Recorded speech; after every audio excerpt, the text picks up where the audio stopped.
के दिनों की वो तस्वीरें शायद ही कोई भूल पाया होगा। एयरपोर्ट पर लंबी लाइनें, thermal scanning, health form, mask पहने लोग और हर फ्लाइट के साथ एक डर, कहीं कोई संक्रमित यात्री देश में वायरस ना ले आए। अब एक बार फिर भारत के एयरपोर्ट पर वैसी ही सतर्कता लौटती दिखाई दे रही है। फर्क सिर्फ इतना है कि इस बार चिंता कोरोना का नहीं बल्कि इबोला वायरस की है।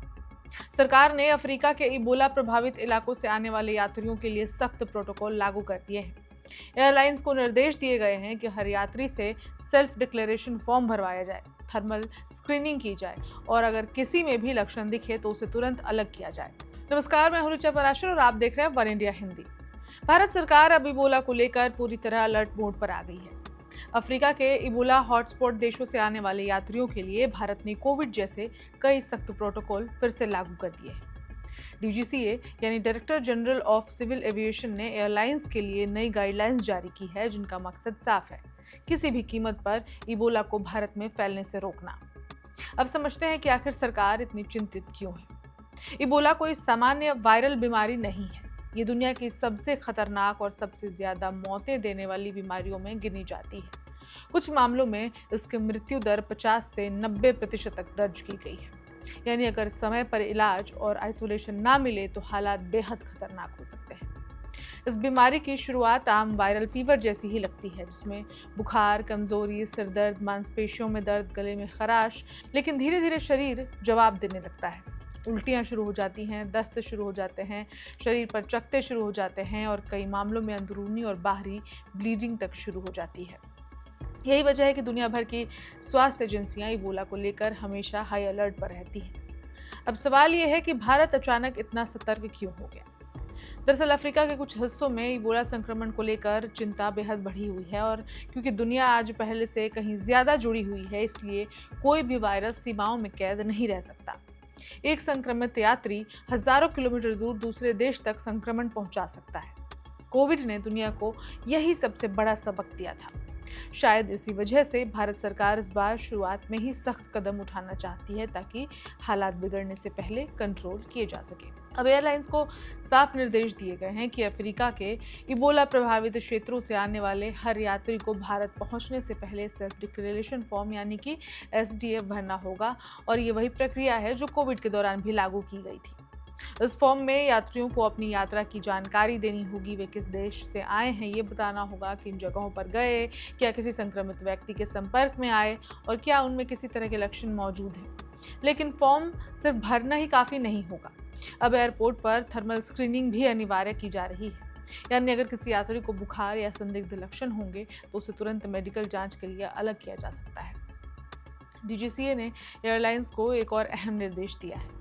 अगर फ्लाइट में कोई ऐसा यात्री दिखता है जिसमें इबोला जैसे लक्षण हो तो उसे विमान के पिछले हिस्से में बैठाया जाएगा, ताकि बाकी यात्रियों का एक्सपोजर कम हो। साथ ही जो सीट पर संदिग्ध यात्री बैठा होगा उसके आगे पीछे की 3 लाइनें जहां तक संभव हो खाली रखनी होगी। यानी कोविड के दौरान जो प्रोटोकॉल लोग भूल चुके थे वो एक बार फिर वापस लौटता दिखाई दे रहा है। अब air India, Indigo, Akasa, Emirates और कतर एयरवेज जैसी एयरलाइंस पर अतिरिक्त जिम्मेदारी आ गई है, क्योंकि ये वही एयरलाइंस हैं जो अफ्रीकी देशों से यात्रियों को भारत लेकर आती हैं। अगर फ्लाइट में कोई संदिग्ध मामला मिलता है तो एयरलाइन को तुरंत एयर ट्रैफिक कंट्रोल यानी कि ATC को जानकारी देनी होगी। उसके बाद विमान को सामान्य पार्किंग एरिया में नहीं बल्कि अलग बे यानी कि आइसोलेटेड जोन में ले जाया जाएगा। यात्रियों को उतारने का तरीका भी पूरी तरह से बदल दिया गया है। सबसे पहले वे यात्री उतरेंगे जिनमें कोई लक्षण नहीं है। फिर जिन लोगों पर संक्रमण का शक होगा उन्हें सबसे आखिर में बाहर निकाला जाएगा और सीधे मेडिकल टीमों के हवाले कर दिया जाएगा।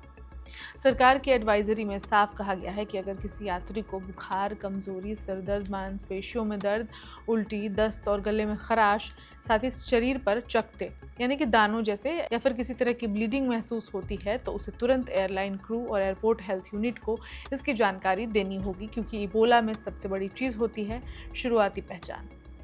अगर संक्रमण समय रहते पकड़ में आ जाए तो उसके फैलाव को रोका जा सकता है, लेकिन अगर एक संक्रमित व्यक्ति बिना जांच के भीड़ में पहुंच जाए तो हालात बेहद तेजी से बिगड़ सकते हैं।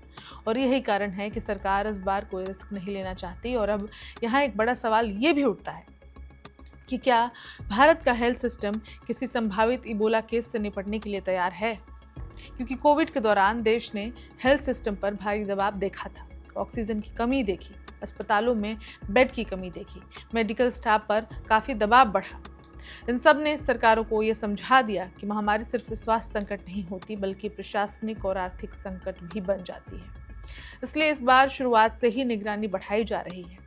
सूत्रों के मुताबिक एयरपोर्ट हेल्थ ऑर्गेनाइजेशन, राज्यों के स्वास्थ्य विभाग और केंद्रीय एजेंसियों के बीच लगातार समन्वय किया जा रहा है। संभावित मामलों की पहचान, आइसोलेशन और कॉन्ट्रैक्ट ट्रेसिंग पर फोकस बढ़ाया गया है। लेकिन यहाँ एक और बात समझना ज़रूरी है। इबोला कोरोना की तरह हवा में बहुत तेज़ी से फैलने वाला वायरस नहीं माना जाता। यह संक्रमित व्यक्ति से बॉडी फ्लूइड यानी कि खून, पसीना, उल्टी, लार या दूसरे शारीरिक संपर्क से फैलता है। यानी अगर सावधानी बरती जाए तो इसके फैलाव को नियंत्रित किया जा सकेगा। लेकिन समस्या तब होती है जब शुरुआती लक्षणों को नज़रअंदाज कर दिया जाए, क्योंकि शुरुआत में ये सामान्य वायरल बुखार जैसा लगता है और यही इसे खतरनाक बनाता है। सरकार ने यात्रियों को ये भी निर्देश दिया है कि अगर भारत आने के 21 दिनों के अंदर उनमें कोई लक्षण दिखाई देते हैं तो वे तुरंत अस्पताल जाएं और एयरपोर्ट हेल्थ ऑफिस को इसकी जानकारी दें। ये 21 दिन इसलिए महत्वपूर्ण है क्योंकि इबोला का इंक्यूबेशन पीरियड कई दिनों तक हो सकता है। यानी व्यक्ति शुरुआत में बिल्कुल सामान्य दिख सकता है, लेकिन बाद में बीमारी के लक्षण सामने आ सकते हैं। यही वजह है कि निगरानी सिर्फ एयरपोर्ट तक सीमित नहीं रखी जा रही है, बल्कि यात्रियों को बाद के दिनों में भी सतर्क रहने के लिए कहा गया है। अब यहाँ एक और दिलचस्प बात है। कोविड के बाद दुनिया का पूरा हेल्थ अप्रोच बदल चुका है। पहले कई देश संक्रमण फैलने के बाद प्रतिक्रिया देते थे, लेकिन अब रणनीति बदली हुई दिखाई दे रही है। पहले तैयारी, फिर प्रतिक्रिया। भारत भी अब उसी मॉडल पर काम करता दिख रहा है। हालांकि फिलहाल भारत में इबोला का कोई बड़ा मामला सामने नहीं आया है, लेकिन सरकार शायद कोविड जैसी गलती दोहराना नहीं चाहती है। जब शुरुआती चरण में दुनिया ने खतरे को हल्के में लिया था, और सच यही है कि आज की दुनिया में कोई भी बीमारी सिर्फ एक देश तक सीमित नहीं रहती। एक फ्लाइट, एक संक्रमित यात्री और कुछ ही घंटों में वायरस दूसरे महाद्वीप तक पहुंच सकता है।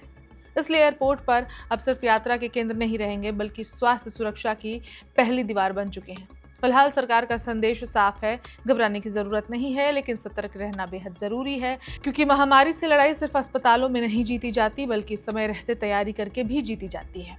और शायद यही वजह है कि भारत इस बार इंतजार नहीं करना चाहता, बल्कि पहले से तैयार रहना चाहता है। इस खबर में इतना ही, लेकिन ये वीडियो ज़्यादा से ज़्यादा लोगों तक शेयर करें। जो भी ट्रैवल कर रहे हैं उन तक ये वीडियो ज़रूर पहुंचाएं। खुद का ध्यान रखें और आसपास लोगों को सतर्क रहने की सलाह दें।